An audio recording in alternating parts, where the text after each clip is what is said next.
Na Jojo, galing po ako diyan kabsat dati. Ayun pala. Salamat kapatid na Jojo. Katulad ko ay nagsuri ka din. At salamat sa Diyos. Parehas tayong ginabayan at idinagdag sa kanyang iglesia. At mula po kay kapatid na Calvin at Dalia Coles. Good evening bro. Ang tanong kong ito ay para sa di pa nakakaalam, Diyos din ba si Jesus? O Lord. Yes, kapatid na Calvin at Dalia Coles, maliwanag po na ang Panginoong Jesus ay Diyos. Magmula pa lamang sa propesiya sa Isaiah, Kapitulo 9 sa talatang 6, isang bata, panganganak, isang anak na lalaki, ang pamamahala ay maaatang sa kanyang balikat. At ang kanyang pangalan ay tatawaging Kamangha-mangha, Tagapayo, Makapangyarihang Diyos,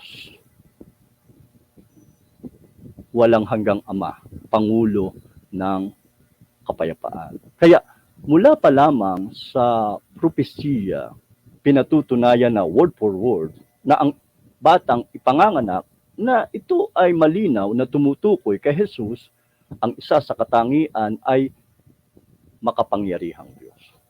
At pinatunayan din ito ng mga apostol. Gaya po sa Juan 1:1 na aking pong binanggit kanina sa wikang Grego, na nang pasimula siya ang berbo, at ang berbo ay kasama ng Diyos, at ang berbo ay Diyos. Ang tinutukoy na berbo na nang pasimula na kasama ng Diyos, siya ang Panginoong Jesus. Nang pasimula siya, ang Panginoong Jesus, ay berbo. Siya ang berbo. At ang berbo ay kasama ng Diyos. At ang berbo na kasama ng Diyos ay Diyos. Kaya maliwanag, ang berbo na tumutukoy kay Jesus ay Diyos. At sa talatang 14, at nagkatawang tao ang berbo. Kaya maliwanag, yung pong salitang nagkatawang tao, nagpapatunay na ang Panginoong Jesus ay hindi po galing sa pagiging tao. Kasi kung galing siya sa pagiging tao, bakit sasabihin pang nagkatawang tao? Tao siya. Kung totoo nga, na galing siya sa pagiging tao. Pero hindi po, maliwanag. Ang salitang nagkatawang tao, pinatutunayan na ang Panginoong Jesus, ayon sa konteksto, sa talatang 1 hanggang 14, Diyos na nagkatawang tao. Kaya nga po, si Apostol Juan ay meron pong babala sa aklat po ng unang Juan, Kapitulo 4, sa talatang 1, na ang sabi po ni Juan, huwag kayong magsipaniwala sa bawat espiritu, kundi inyong subukin kung sila'y sa Diyos. Sapagkat maraming nagsilitaw ng mga bulaang propeta. Kaya yun yung babala ni Juan, na huwag basta maniniwala sa bawat espiritu. Dapat ay susubukin kung sila'y sa Diyos. Bakit? Sapagkat ayon kay Juan, maraming lumitaw na mga bulaang propeta. At ipinaalam din ni Juan kung ano yung espiritu na sa Diyos. Sa talatang 2, ang espiritu ng Diyos na nagpapahayag na si Jesus ay naparitong nasa laman ay sa Diyos. Kaya yun po ang kapahayagan ng espiritu, ang aral na si Jesus ay naparitong nasa laman. Kaya yung pong salitang naparito, kung i-relate po natin, i-harmonize natin sa Juan 1:14, na si Juan din ang nagsulat, nagpapatunay na yung naparitong nasa laman, yun din po yung nagkatawang tao. Kaya ang ibig sabihin ng naparitong nasa laman, ayon din kay Juan, sa Juan 1:1 sa talatang 14, Diyos na nagkatawang tao. Yan po ang ibig sabihin ng naparitong nasa laman. At yan ang espiritong sa Diyos na kapahayagan. Kaya diyan po ay pinatutunayan ni Juan na mag-iingat tayo, lalo na sa pagkakilala kay Jesus. Sapagkat pag mali ang pagkakilala kay Jesus, nagpapatunay ang sinumang kinaroroonan ng maling aral na yan ay hindi tunay na iglesia. Gaya din po ng sinabi sa ikalawang Juan, kapitulo 1, isang kapitulo lang po yan, sa talatang 2. Ang sinumang nagpapatuloy at hindi nananahan sa aral ni Kristo ay hindi kinaroroonan ng Diyos. Ang nagpapatuloy at nananahan sa aral ay kinaroroonan ng Ama at gayon din ng Anak. Kaya diyan sa talatang yan, napakalinaw, ang basihan ay aral. Para mapatunayan natin kung ang isang tao o iglesia ay kinaroroonan ng Diyos o hindi kinaroroonan ng Diyos. Napakalinaw at madali lang unawain. Uulitin ko po uli. Ang sinumang, kahit sino, nagpapatuloy, may sinimulan, at hindi nananahan sa aral ni Kristo ay hindi kinaroroonan ng Diyos. Kaya maliwanag, ang hindi nananahan sa aral, hindi kinaroroonan ng Diyos. Pagka sinabing hindi kinaroroonan ng Diyos, maling iglesia. Sa kabilang banda, ang nananahan sa aral ay kinaroroonan ng Ama at gayon din ng Anak. Ang ibig sabihin ng kinaroroonan ng Ama at gayon din ng Anak, tamang iglesia. Sino po? Yung nananahan sa aral. Kaya aral po ang basihan para mapatunayan natin kung ang isang iglesia ay kinaroroonan ng Diyos o hindi. Pagka hindi nananahan sa aral, gaya po ng aral na oneness at ang aral na si Jesus ay hindi Diyos, mga maling iglesia po yan. Ang tunay na kinaroroonan ng Ama at ng Anak, ang tunay na iglesia, ay yung nananahan sa aral. Na si Kristo ay Diyos na nagkatawang tao. Pero hindi lamang po iyan ang pagkakakilanlan, ang tamang pagkakilala kay Jesus. Mayroon pa pong ibang mga aral na dapat nating ilakip dito para makilala at mapatunayan natin ang nag-iisang tunay na iglesia. Kaya yan ang nagpapatunay, kapatid na Calvin, na si Jesus ay Diyos. At napakadami pa kukulangin ang ating oras para isa-isahin natin. Ang isa pa dyan ng si Tomas ay tinawag si Jesus na Panginoon ko at Diyos ko. Matapos ang Panginoong Jesus magpakita sa mga alagad nang wala si Tomas, kinuwento ng mga alagad kay Tomas, ang sabi ni Tomas, hindi ako maniniwala malibang maisuot ko ang aking mga daliri sa mga butas ng kanyang kamay at tagiliran. At matapos nito, nagpakita ang Panginoon na andoon na si Tomas. At sinabi ng Panginoon kay Tomas, Tomas, halika rito. Isuot mo ang daliri sa mga butas ng aking kamay at tagiliran.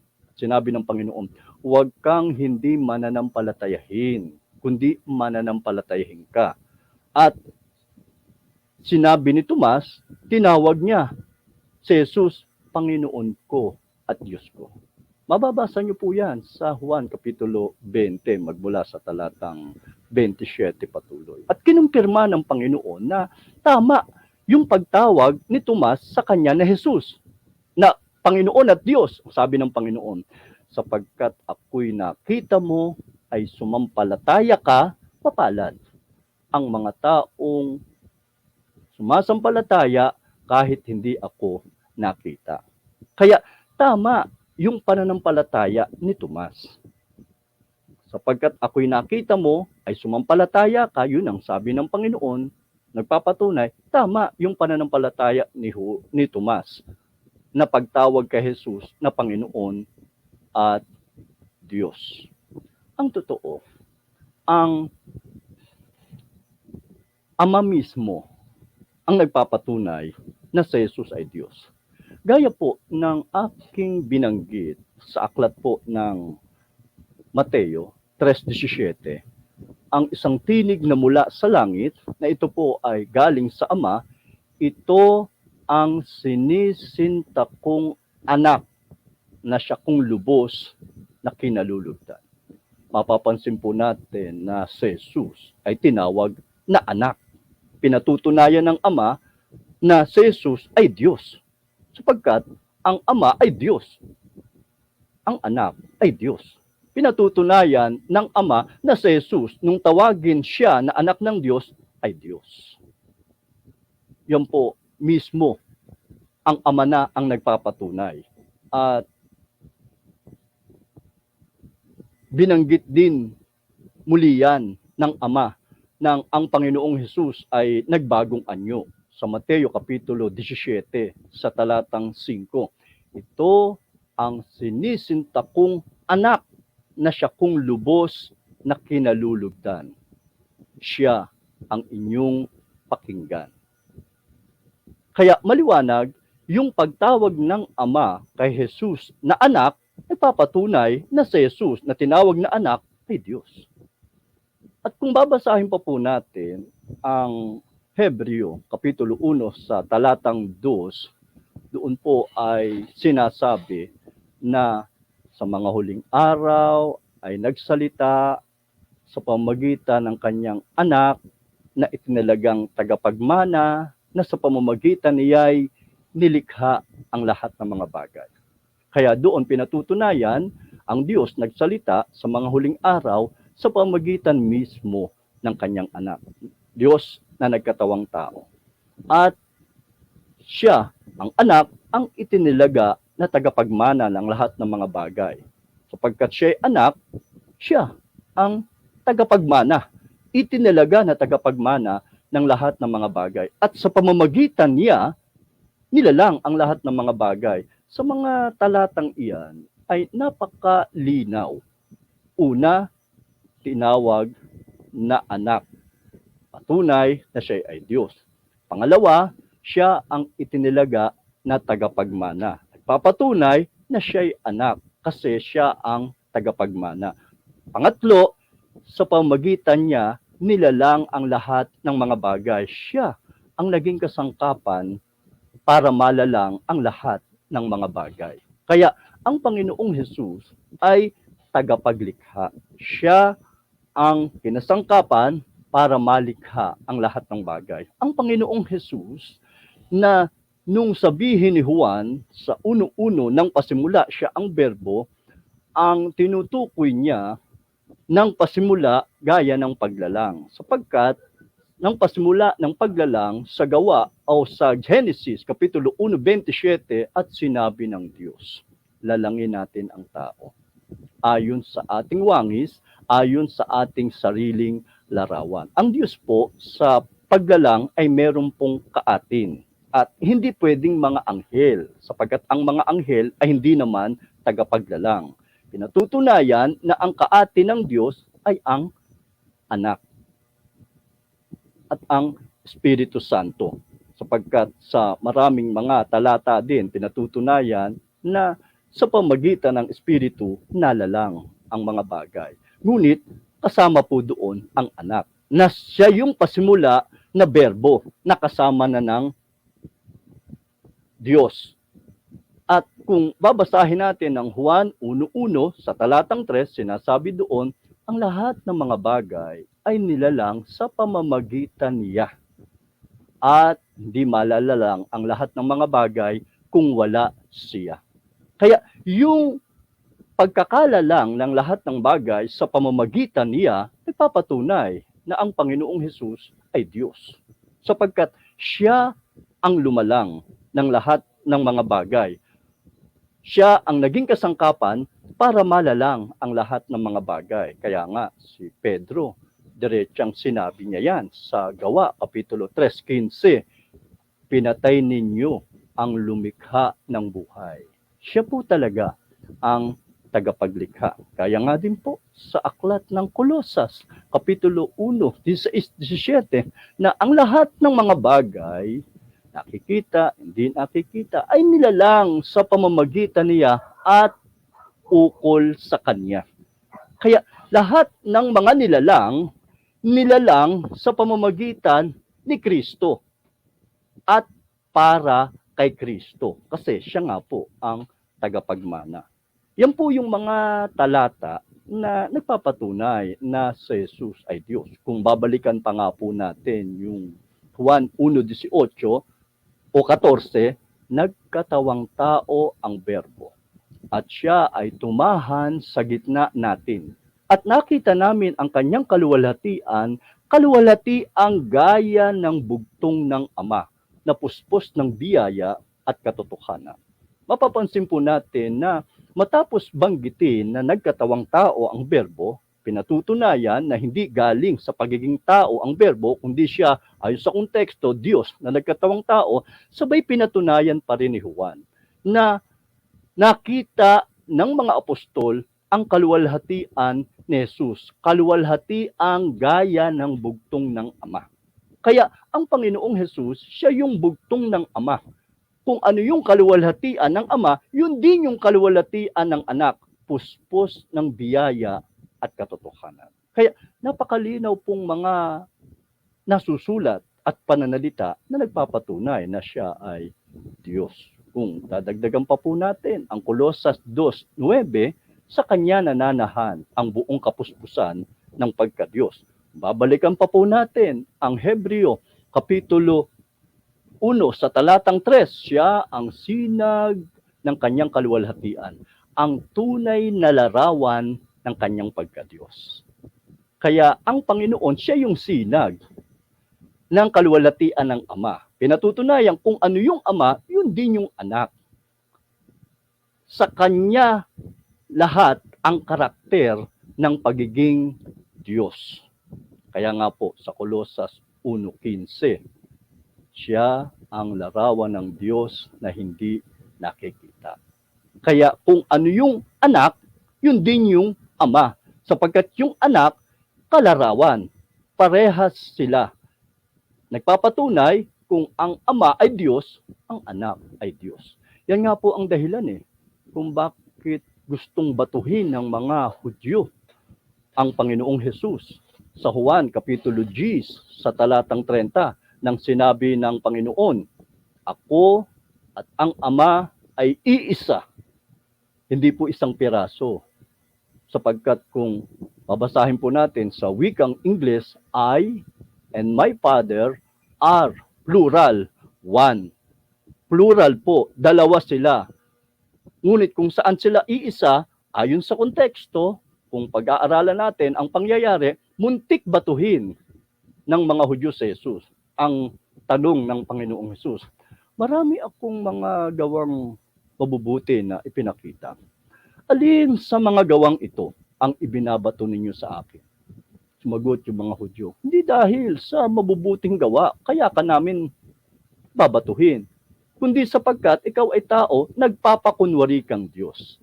Kaya inakala ng mga Hudyo na siya ay nagpapakunwaring Diyos nung sabihin niya na ako at ang Ama ay iisa. Pero pinatutunayan lang ng Panginoon na siya ay Diyos. Nang sabihin niya na ako at ang Ama ay iisa. Nagpapatunay, dalawa sila, pero kung saan sila iisa, sa pagka-Diyos. Kaya nagalit yung mga Hudyo. Akala nila nagpapakunwari si Jesus, pero hindi. Pinatutunayan doon ni Jesus na iisa sila sa pagka-Diyos ng Ama. At pinatunayan ng Panginoong Jesus sa mga sumunod na talata. Kung tinatawag ninyong mga Diyos, ang mga dinatna ng salita ng Diyos, gasino pa kaya ang sinugo ng Ama na pinabanal ang anak ng Diyos? Kaya pinatunayan doon ng Panginoon na siya ay anak ng Diyos. Nagpapatunay, ayon sa konteksto, ang pagiging anak ng Diyos ni Jesus ay Diyos. Ako at ang Ama ay iisa. Pinatutunayan na ang anak at ang Ama, iisa sila sa pagka-Diyos. Yan po, kapatid na Calvin at Dalia Collis, ang mga talatang nagpapatunay na si Jesus ay Diyos. Kung gusto pang mapakinggan, kapatid na Calvin at Dalia Collis, ang aral tungkol kay Jesus, meron po tayong mga replay videos. Ang katotohanan tungkol kay Jesus. Tapos parenthesis, ang pagka-Diyos. Paki-send na lang kapatid na Calvin at Dalia Collis sa mga gustong mapakinggan ang aral tungkol sa pagka-Diyos ng Panginoong Jesus. Salamat kapatid na Calvin. At mula pa rin kay kapatid na